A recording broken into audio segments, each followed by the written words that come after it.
Ang umano'y paglusay ng confidential funds si Vice President Sara Duterte, hindi na lang basehan ng impeachment kundi batayan na rin ang reklamong pandarambong. Yan ay matapos formal na maghain ng patong-patong na reklamo ang ilang personalidad sa Ombudsman kaugnay ng sinasabing maling paggastos ng 612.5 million confidential funds sa Office of the Vice President at Department of Education na minsang pinamunuan ni Duterte. Kasama rin sa mga reklamo ang graft, bribery o panunuhol, malversation of public funds, culpable violation of the Constitution at betrayal of public trust. Ilan sa mga naghain ng reklamo sina dating Finance Undersecretary Shelo Magno at 2025 Ramon Magsaysay awardee Father Flavie Villanueva. Giit nila si Duterte ang may pakana ng anomalya sa confidential funds sa pamamagitan ng irregular na transaksyon at questionableng disbursement vouchers. Hindi dapat magtago ang isang taong gumamit ng confidential funds sa confidential nature.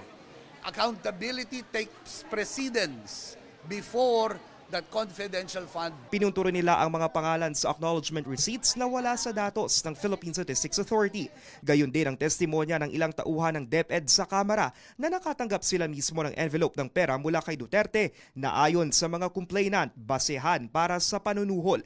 Kasama rin sa mga inireklamo ang 15 opisyal ng OVP at DepEd gaya ng Chief of Staff ni Duterte na si Zulaika Lopez at dating Education Undersecretary and Spokesperson Michael Poa.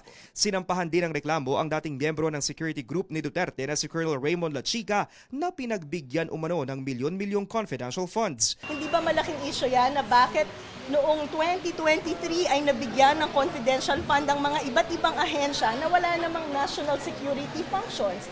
So ito yung mga policy issues na kailangan talagang sagutin dahil ito ang mag-guide sa atin sa future kung paano ginagasta ang pera ng bayan. Dagdag pa ni Magno, inaasahan nila na makikita na ang bank records si Duterte sa tulong ng Anti-Money Laundering Council. Importante yan kasi dyan mo makikita yung flow of money. Yan ang mag-establish ng kaso ng plunder. Paano siya nakikinabang sa mga pondo na dumaloy sa bank account si VP Sara. Sabi ng mga naghain ng reklamo, isang hakbang ang pagdulog sa Ombudsman para ipakita na may iba't ibang mekanismo para panagutin ang mga sangkot sa anomalya. Ito ay sa kabila ng desisyon ng Korte Suprema na ideklarang unconstitutional ang impeachment ni Duterte base sa proseso at hindi sa pinag-ugatan ng kaso. Wala pang pahayag si Duterte. Para sa mga impormasyong napapanahon at on-demand, Lance Mexico, Newswatch Plus.